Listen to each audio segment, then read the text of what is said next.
Halo teman-teman. Jumpa lagi dengan Dashcam Video. Pada video kali ini, kami akan berkunjung ke Wisata Rohani Goa Maria Bukit Kelam.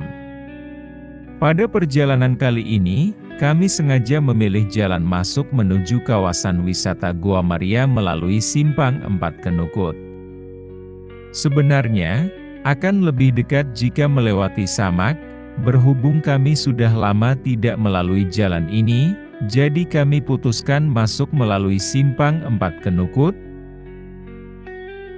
Untuk kondisi jalan menuju kawasan wisata Goa Maria ini, bisa dilalui kendaraan roda 2, kendaraan roda 4, minibus, medium bus.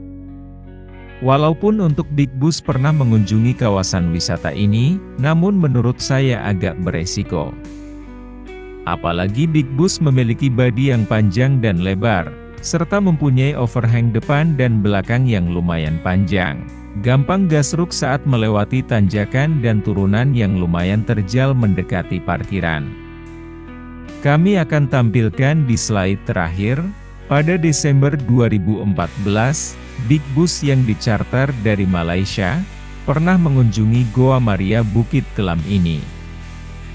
Baiklah, selamat menonton.